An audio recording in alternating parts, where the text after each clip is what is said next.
నేనెప్పుడూ చెప్తూ ఉంటాను. ఎప్పుడైనా సరే మన ఇంట్లో పిల్లల్ని మనమే చూసుకోవాలి. మా ముఖ్యంగా ఆడపిల్లల్ని సెలవులకి మా తమ్ముడింటికి పంపించాం, మా అన్నయ్య వాళ్ళ ఇంటికి పంపించాం. వాళ్ళ పిల్లలతో ఆడుకుంటారు అనడం. అలాగే వాళ్ళ ఇంట్లో పెట్టి చదివిస్తున్నాం, మేము డబ్బులు ఇస్తున్నాము, మేము కువైట్లో ఉంటాము, లేతే సిటీస్‌లో ఉంటాం, పని చేసుకోవాలి కాబట్టి అక్కడ ఉంటాం. పిల్లల్ని ఇక్కడ చదివిస్తున్నాం, మా కూడా పిల్లల్ని తిప్పితే కుదరదు కదా అని వాళ్ళ ఇంట్లో పెట్టాం. వాళ్ళు చాలా బాగా చూసుకుంటారు అని సొంత బంధువుల్ని నమ్మి పిల్లల్ని ఇంట్లో పెడుతూ ఉంటారు. వాళ్ళకి అప్పచెప్తూ ఉంటారు. కానీ అందరి విషయాల్లో కాదు, కానీ కొంతమంది అసలు వాళ్ళు మంచి వాళ్ళైనా వాళ్ళ వెనకాల ఉన్నవాళ్ళు ఎటువంటి వాళ్ళో, వాళ్ళ మనస్తత్వాలు ఎలా ఉంటాయో మనకెప్పుడు కూడా తెలీదు. ఈవేళ ఈ కువైట్ ప్రసాద్ అన్న ఆ వ్యక్తి దుబాయ్ నుంచి మాట్లాడుతూ వీడియో అప్లోడ్ చేశాడు, తన ఛానల్లో అప్లోడ్ చేసి, నా కూతురికి ఇలాంటి అన్యాయం జరిగింది, నేను పలానా వ్యక్తిని చంపాను, నేను ఖచ్చితంగా పోలీసులు లొంగిపోతాను, ఇది జరిగిన విషయమని పూసగుచ్చినట్టు వాళ్ళ కుటుంబ విషయాలు కానీ అవి కానీ మొత్తం ఆ పాపకు జరిగిన అన్యాయం కానీ ప్రతిదీ కూడా తన ఛానల్లో పెట్టాడు. నేను ఈ పని చేశాను అని. నిజంగా ఎవరైనా చూడండి, ఏదైనా ఒక దొంగతనం చేసిన వాడైనా కానీ, ఒక మర్డర్ చేసిన వాడైనా కానీ, నేను ఈ తప్పు చేయలేదు అని తప్పించుకునే తిరుగుతాడు ఎప్పుడైనా సరే. కానీ ఇక్కడ అతన్ని ఎవరూ ప్రశ్నించలేదు, నువ్వు చేసావి నేరం అని కూడా ఎవరూ అనుమానించలేదు. కానీ తనంతట తానే స్వయంగా వచ్చి యూట్యూబ్ ఛానల్లో పబ్లిక్గా ఇది జరిగిన విషయం, ఇందుకు ఇలా చేశాను అని చెప్పాడు అని అంటే నిజంగా అది ఇంకా అంతకన్నా సాక్ష్యం ఏముంటుందండి. అతను అంత స్వయంగా చెప్పాడంటే నమ్ముతాం, ఎవరైనా నమ్మాల్సిందే ఖచ్చితంగా. ఏ తండ్రి కూడా తన కూతురు గురించి ఇలా జరిగిందని చెప్పడు. ఎందుకంటే ఆ పాపకు భవిష్యత్తు చాలా ఉంది. చదువుకునే పాప 11 సంవత్సరాలంటే ఇంకా అమ్మాయి స్కూల్కి వెళ్ళాలి, తర్వాత భవిష్యత్తు ఉంటుంది, చదువుకుంటుంది, కాలేజీలకు వెళ్తుంది. కానీ ఇలా పబ్లిక్లో ఒక మచ్చ అనేది పలానా వ్యక్తి ఆ పాపని ఇలా చేసాడంటే ఒక మచ్చ అనేది పడిపోయింది. పెళ్ళవ్వాల్సిన పాపని ఎవ్వరూ కూడా కన్న తండ్రి ఇలాగా ఏడ్చుకుంటూ పాపం బాధపడుతూ వీడియో రూపంలో పబ్లిక్లో పెట్టడు. పైగా నాకు సపోర్ట్ చేయండి, ఇది జరిగిందని కూడా తన ఆవేదన, తన బాధ అంతా చెప్తున్నాడు.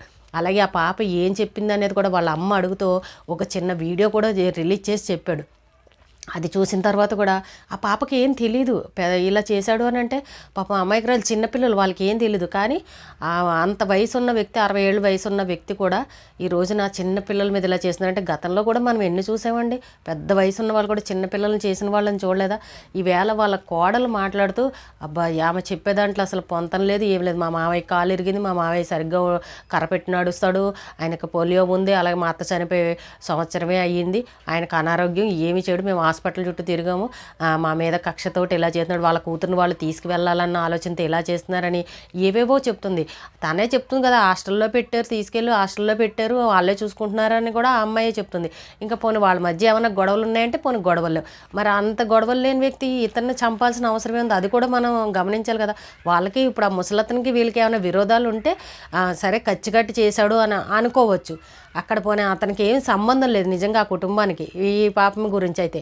ఒకవేళ వీళ్ళ అమ్మ వాళ్ళ ఇంట్లో చాలా చిన్నప్పటి నుండి చాలా సంవత్సరాలు బట్టి అతనే చెప్తున్నాడు, మా అత్తమ్మే వాళ్ళే చూశారు, వాళ్ళ ఆర్థిక పరిస్థితి బాగోలేదు కాబట్టి డబ్బులు మేము పంపిస్తూ ఉన్నాం కూడా అతను చెప్తున్నాడు. ఒకవేళ ఏదన్నా చేసుంటే వాళ్ళ అత్త మామ ఇంట్లో వాళ్ళని ఏమన్నా చెయ్యాలి, అంతేగాని ఆ చెల్లులు మరదలు మామగారిని ఎందుకు చంపుతాడు, అది కూడా మనం ఆలోచించాలి కదా. వాళ్ళకి ఏమీ సంబంధం లేదు, ఏమీ చేయరు.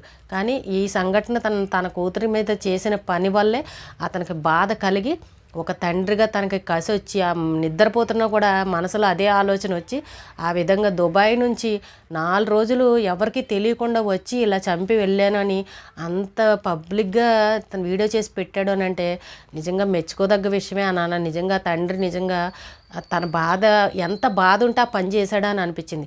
సాధారణంగా ఎవరైనా దొంగతనం చేసినా, ఇంకో మర్డర్ చేసినా, ఏది చేసినా తప్పించుకొని తిరుగుతారు, అసలు నేను చేయలేదంటారు, ఇంకోటి చెప్తారు. ఎందుకంటే తీసుకెళ్తారు, లోపలేస్తారు, కేసులు అవుతాయి, ఇంకా బయటికి రానివ్వరు, ఇవన్నీ కామన్గా అందరికీ తెలిసినవే.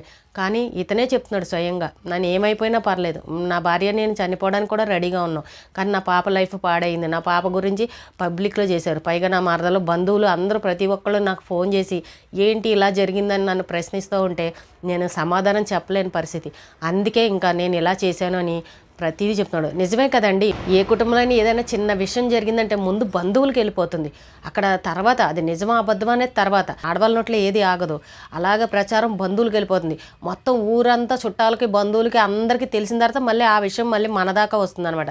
మనల్ని తిరిగి పోనీ అడగకుండా ఉంటారా అంటే కొంతమంది బంధువులు ఉంటారు, ఏమనుకుంటారో అయ్యో అడిగితే అని కూడా ఆలోచించరు. తిరిగి ప్రశ్నేసి ఏంటి ఇలా జరిగిందంట కదా, మరి ఇలా చేసేవంట కదా, లేకపోతే ఇలా అంట కదా, నాకు వాళ్ళు అలా చెప్పారు అని మళ్ళీ మనం ఏమనుకుంటామని ఫీలింగ్ కూడా లేకుండా తిరిగి మనల్ని ప్రశ్నిస్తూ ఉంటారనమాట. మొహమాటమని కూడా కొంచెం కూడా ఆలోచించరు. అయ్యో వాళ్ళు బాధపడతారేమో, మనం ఇలా అడగకూడదులే, ఏదో జరిగిందిలే, అది నిజమో అబద్ధమో మనకు తెలియదు అని కూడా అనరు. కావాలని ఎవరో చెప్పింది అలా అలా ఊరంతా పాకి మళ్ళీ తిరిగి వచ్చి వీళ్ళని ప్రశ్నిస్తూ ఉంటారు. అలా ఒక కన్న తండ్రిని తన కూతురు గురించి ఎవరైనా ఇలా ప్రశ్నిస్తూ ఉంటే ఎంత బాధ అనిపిస్తుంది చెప్పండి. అందుకే ఇంకా మా లైఫ్లో ఏమైనా పర్వాలేదు అనుకున్నాడు, అతను తెగించి అలా చేశాడు. కానీ ఇక్కడ పోలీసులు మాట్లాడే విషయం చూస్తే మా దగ్గరికి ఏ కేసు ఇలాగ అని చెప్పలేదు, మా పాపను మాకు ఇప్పించండి అని అన్నారు, మేము పిలిపించి అడిగాము పంపించేసాము అని ఇలాగే చెప్తున్నారు. కానీ అసలు ఈ విషయం గురించి మాట్లాడట్లే.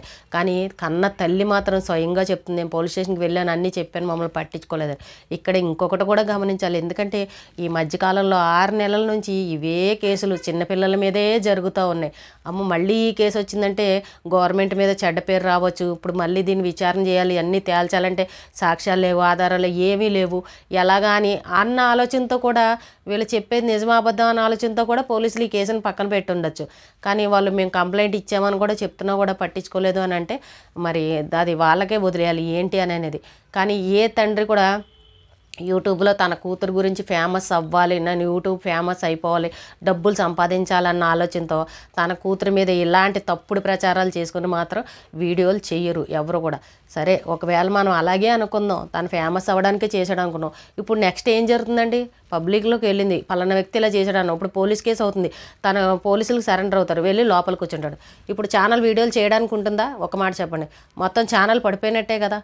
ఇంకేంటి, ఇంకా అతను సంపాదించింది ఏంటి చెప్పండి. చాలామంది అంటున్నారు యూట్యూబ్లో ఫేమస్ అవ్వడానికని ఇలా చేశాడు అని. చాలామంది అంటే మన జనాలు కాదు, ఆ అమ్మాయి ఆ కోడలు ఎవరైతే ఉందో చూసారా, ఆ అమ్మాయి ఉంటుంది యూట్యూబ్లో ఫేమస్ అవ్వడానికి వీడియో తీసి ఇలా పెట్టాడు అంది.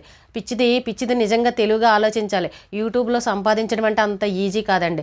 మానిటేషన్ అయినా కూడా అసలు వీడియోలు చేసి అప్లోడ్ చేయాలంటే అది ఎంత కష్టం ఉంటుందనేది చేసే వాళ్ళకి మాత్రమే తెలిసింది. ఇప్పుడు అతను ఇంత పబ్లిక్లో ఇలా నేను ఒకరిని చంపాను అని అంటే పోలీసులు చూస్తూ ఊరుకుంటారా? ఆ వీడియో వైరల్ అవుతుంది, ఖచ్చితంగా తెలుస్తుంది, ఎవరో ఒకరు చెప్తారు. ఇప్పుడు అతన్ని తీసుకెళ్ళి లోపలేస్తారు. ఇంకా అది ఫేమస్ అవ్వడం ఏంటి చెప్పండి? ఒక కేసు అయ్యి ఒక జైల్లోకి వెళ్తే అది ఫేమస్ అయినట్ట? అదే ఫేమస్ అంటే ఇంక వేరే ఏమన్నా చేస్తారు ఫేమస్ అవ్వాలంటే. ఇంకా సంపాదించాలంటారు. ఇప్పుడు అతను వెళ్ళి జైల్లో కూర్చుంటే వీడియో మొత్తం ఛానల్ పడిపోయినట్టే, వీడియోలు పెట్టకపోతే అది కొన్ని రోజులకి మూసుకుపోయినట్టే. ఇంకేంటి అతను సంపాదించింది? ఏ కన్న కూతురు గురించి అయినా నా కూతురిని ఇలా జరిగిందని పబ్లిక్లో పెట్టుకుంటాడా? మరి ఆ అమ్మాయికి అంత తెలివి ఎందుకు లేదు ఏంటో, పిచ్చిగా ఏదో మాట్లాడుతుంది. కానీ ఆ అమ్మాయి పాటలైతే నాకు నమ్మాలని అనిపించలేదు. కానీ ఒకవేళ తండ్రి చెడ్డబడైనా కూడా తల్లి కూడా కరెక్ట్గానే చెప్తుంది కదా, పాపను అడుగుతూ మాట్లాడుతూ అమ్మ తాత ఏం చేశాడు అని అంటే ఆ అమ్మాయి చక్క వీడియోలో అమ్మాయి ఇక్కడ ముట్టుకున్నాను అని పాప అమ్మాయికి ఏం తెలియదు, ఆ పిల్లకు చక్కగా వివరించినట్టు చెప్తుంది. అక్కడే అర్థమైపోతుంది అక్కడ ఏం జరిగింది అని అనేది. ఇంకా అంతకన్నా ఏం కావాలండి? ఆ పాప స్వయంగా చెప్తుంది. పైగా ఈ కోడలు ఏమంటుంది, ఆ పాప చెప్పిందా? ఆ పాప చెప్పలేదు, వీళ్ళే చెప్పేస్తున్నారు. మా అక్కే పోయి మా బావకి ఉన్నవి లేనివి చెప్పింది. ఏ మొగుడు కన్నా ఎవరైనా అలా చెప్తారా? ఈమె చెప్పబట్టి ఇలాగైందంట. అంటే అక్కడ ఏదో జరిగింది, మా అక్కే పోయి చెప్పింది అని అన్నట్టు చెప్తుందనమాట. అంటే తప్పు జరిగింది, మా అక్క పోయి చెప్పకూడదు, గుట్టుగా అలాగా దాచిపెట్టి ఉంటుంటే ఇక్కడే ఫ్యామిలీ వరకే ఆడవాళ్ళ మధ్యలో ఉండిపోయేది. మా బావకి చెప్పేసరికి అది కోపం వచ్చి ఏ తండ్రి అయినా చేస్తాడని కూడా మళ్ళీ తనే అంటుంది. ఇలాంటి విషయం తెలిస్తే ఏ తండ్రికైనా కోపం వస్తుంది కదండి అని అంటుంది. అంటే ఆ తండ్రి అంటే ఇక్కడ జరిగిందన్న మాట అక్కడ అర్థమైపోతుంది. మరి ఏ తండ్రికైనా కోపం వస్తుంది కదా, నా కూతుర్ని ఇలా అన్నారు అని అంటే అక్కడే కనబడుతుంది. ఈ అమ్మాయి మాటలైతే నాకు అస్సలు నమ్మాలనిపించలేదు, అడ్డదిడ్డాలుగా మాట్లాడుతుంది. కాబట్టి నిజంగా న్యాయం అయితే వీళ్ళకి జరగాలి. వీళ్ళని అరెస్ట్ చేయడం అలాంటివి కాదు, అసలు జరిగింది ఏంటనేది ఆ పాపను పిలిచి విచారించి చక్కగా ఏంటమ్మా అని అడిగితే నిజంగా చిన్నపిల్లలు అబద్ధం చెప్పరండి చాలా మటుకు. ఒక్కసారి అమ్మ చెప్పింది ఇలా చెప్పమ్మా అంటే కూడా వాళ్ళకి చేత కాదు అబద్ధం చెప్పడం.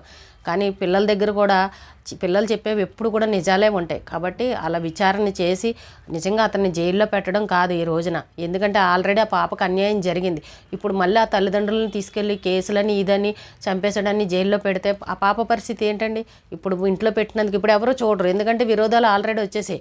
ఇప్పుడు అటు పుట్టింటి వాళ్ళు చూడరు, మాకెందుకు వచ్చిన గొడవలు, అమ్మో ఈ గొడవలు రేపు ఇద్దరు ఇంకేదైనా జరిగితే మమ్మల్ని అంటారన్న ఆలోచనతోటి ఇప్పుడు ఆ పాపని ఎవరు కూడా పట్టించుకోరు కూడా. ఇంకా వాళ్ళ పరిస్థితి ఏమైపోతుంది? కాబట్టి ఆ కుటుంబానికి న్యాయం జరగాలి. ఒకవేళ నిజంగా పాపకు అన్యాయం కనుక జరిగి ఉంటే విచారణ చేయాలి. అలాంటి వాళ్ళకి పాపం అతను ఎందుకు చేశాడనేది ఒక్కసారి ఆలోచించాలి ప్రతి ఒక్కరు కూడా. ఆ ప్లేస్లో ఆ తండ్రే కాదు, ఏ తండ్రి ఉన్నా కూడా అదే పని చేస్తాడు. తెలిసింది అని అంటే నా కూతురుని ఎవరనంటే ఏ తండ్రి ఊరుకోడు.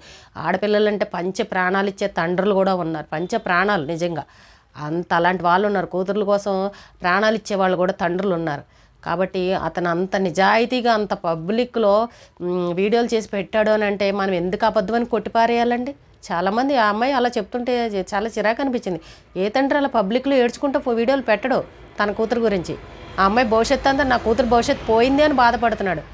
కాబట్టి ఎవరైనా సరే అతనికి నిజంగా న్యాయం జరగాలి. కొంచెం కేసులు పెట్టడం, జైల్లో పెట్టడం ఇలాంటివి కాకుండా కొంచెం మానవత్వంతో ఆలోచించాలి. ఒక తండ్రి తన కూతురుకు జరిగిన దానికి ఒక తండ్రి ఏం చేశాడన్నది కూడా ఖచ్చితంగా ఆలోచించాలి. కోర్టులు ఇలాంటి వాళ్ళకు కూడా న్యాయం చేయాలని కోరుకుందాం.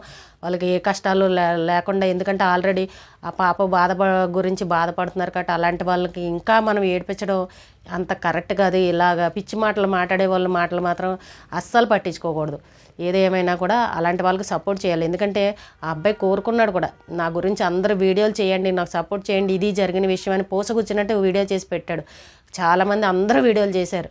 కాబట్టి ప్రతి ఒక్కరూ ఆ కుటుంబానికి న్యాయం జరగాలని కోరుకుందాం. అలాగే ఎవ్వరు కూడా చాలామంది ఇప్పటికీ పిల్లల్ని ఇలాగ బంధువుల ఇళ్లల్లో పెట్టి దుబాయ్లకి అక్కడికి సిటీస్కి వెళ్ళి సంపాదించుకుందామన్న ఆలోచనతో ఇళ్లల్లో పెడుతున్నారు. అలాంటి వాళ్ళు ఇంకా ఎవరైనా ఉంటే మీ పిల్లల్ని మీరు తెచ్చుకుని మీ దగ్గర పెట్టుకుని చూసుకోండి. ఇలాంటివి పెట్టడం, తర్వాత ఏదైనా జరిగిన తర్వాత బాధపడడం ఇది కాదు. ఎందుకంటే కాలం మారిపోయింది. ఈ రోజుల్లో ఎవ్వరిని నమ్మే పరిస్థితి లేదు, సొంత వాళ్ళని కూడా నమ్మే పరిస్థితి లేదు. కాబట్టి ప్రతి ఒక్కరు మీ పిల్లల విషయంలో, ముఖ్యంగా ఆడపిల్లల విషయంలో జాగ్రత్తగా ఉండండి. అందరూ కూడా ఈ డబ్బు ముఖ్యం కాదు మనకి, మన పిల్లల భవిష్యత్తు అది కూడా ముఖ్యం. ఏదైనా పిల్లల మీద మచ్చ పడిందంటే ఇంకా వాళ్ళకి జీవితకాలం ఆ మచ్చ ఉండిపోతుంది. ఎందుకంటే వాళ్ళకి చాలా భవిష్యత్తు ఉంది. రేపు పొద్దున వాళ్ళు స్కూల్కి వెళ్ళి చదువుకోవాల్సిన పిల్లలు కూడా. కాబట్టి ప్రతి ఒక్క తల్లిదండ్రులు ఆలోచించండి. మీ పిల్లలు భారం అని అనుకోకండి. కష్టమైన నష్టమైన దగ్గర పెట్టుకుని చూసుకుంటూ చదివించుకుంటూ ఏదో ఇంకా భరించాలి, తప్పదు. ఏం చేస్తాం? రోజులు బాగోలేనప్పుడు మన జాగ్రత్తలో కూడా మనం ఉండాలి. ఈ రోజుకి ఇదేనండి. రేపు మళ్ళీ ఒక మంచి విషయంతో మళ్ళీ కలుద్దాం.